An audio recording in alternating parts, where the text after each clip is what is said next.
Hello, in this video we're going to look at a fourth example where we compute partial derivatives. We want to find the partial derivative of f with respect to x, partial derivative of f with respect to y, the partial derivative of f with respect to z for the function of three variables f of x, y, z equals x to the power y times z.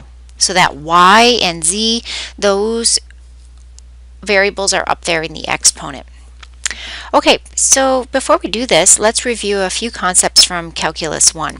The first thing I want to review is the power rule. So the derivative of x to the n is just n times x to the n minus 1. In other words, the derivative of x cubed is just 3x squared.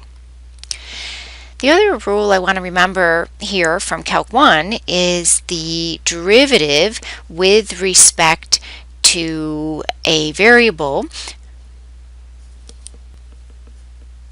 The other rule that I would like to talk about is the derivative of an exponential function. So if you have a as your base, and a is some real positive number, you've got a to the x, the derivative of a to the x is a to the x times natural log of a. And again, a has to be greater than 0. So for example, the derivative of the exponential function 2 to the x is 2 to the x times natural log of 2. Okay, so let's use those rules for this particular problem. The first one I want to do is df dx. So let's compute df dx. In this example, the variable is x.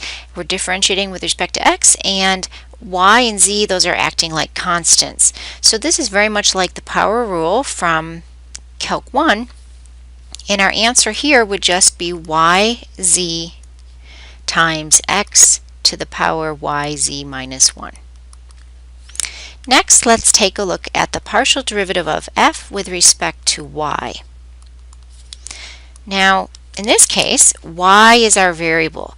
And when the variable is up there in the exponent, that's what we mean by an exponential function.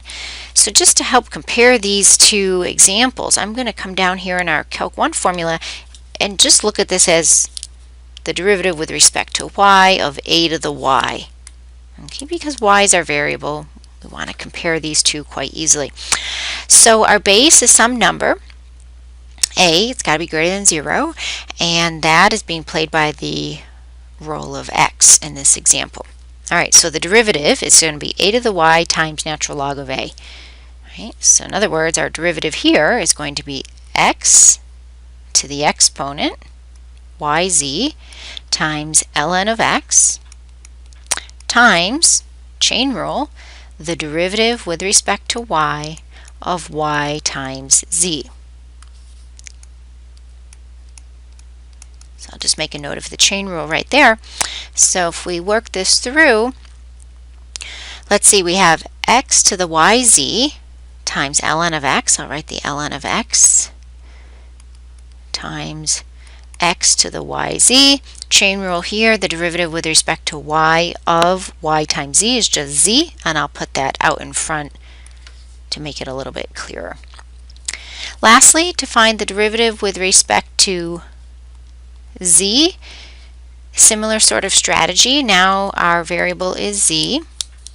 That's still up in the exponent, so I'll need my rule for the derivative of an exponential function, and that will be x to the yz times ln of x, because x is our base, times the derivative with respect to z of that inner little function, which was yz.